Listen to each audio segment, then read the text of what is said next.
Top quality और consistent performance के लिए सिर्फ सिल्वर पंप नाम याद रखना। મનરેગા કૌભાંડના મામલે બચુ ખાબડના નાના પુત્ર કિરણ ખાબડને કોર્ટમાં રજૂ કરાશે। પોલીસ 14 દિવસના રિમાન્ડની માંગ કરી શકે છે તેવી વિગતો છે। કિરણ ખાબડે મનરેગા કૌભાંડમાં નાણાં ઉપાડી છેતરપિંડી કરી। બંને મંત્રી પુત્રો જ્યુડિશિયલ કસ્ટડીમાંથી છૂટ્યા બાદ ફરી કિરણ ખાબડની ધરપકડ। અમારા સંવાદદાતા પ્રિતેશ પંચાલ વધુ વિગતે વાત કરવા જોડાયા છે। પ્રિતેશ, પૂરી વિગત।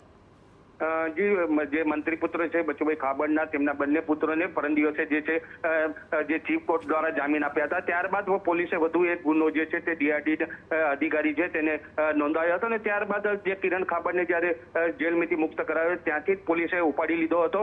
ઉપાડ્યા લીધા પછી ગુનાની અંદર અત્યારે અટક કરવામાં આવી છે અને આજરોજ તેને કોર્ટમાં રજૂ કરવામાં આવશે। પોલીસ અલગ અલગ મુદ્દાઓ પર 14 દિવસના રિમાન્ડ માંગી શકે છે તેવી શક્યતાઓ છે, કારણ કે જે મનરેગા કૌભાંડ છે તે આખા સમગ્ર તાલુકામાં અત્યારે પણ ખાલી માત્ર 3 જ જગ્યાએ સામે આવ્યું છે। અન્ય જે તપાસો છે તે બાકી છે। જે 5 જેટલી એજન્સીઓ છે તેની સામે ગુનો દાખલ કરવામાં આવ્યો હતો। હજી સુધી જે છે તે 10 અધિકારીઓ અને 3 જે એજન્સીના માલિકોની ધરપકડ થઈ છે।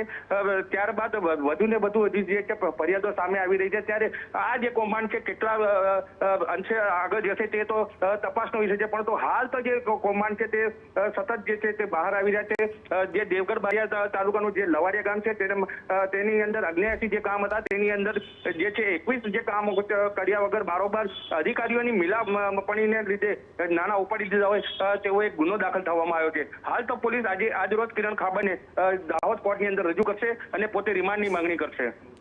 બિલકુલ, આભાર પ્રિતેશ।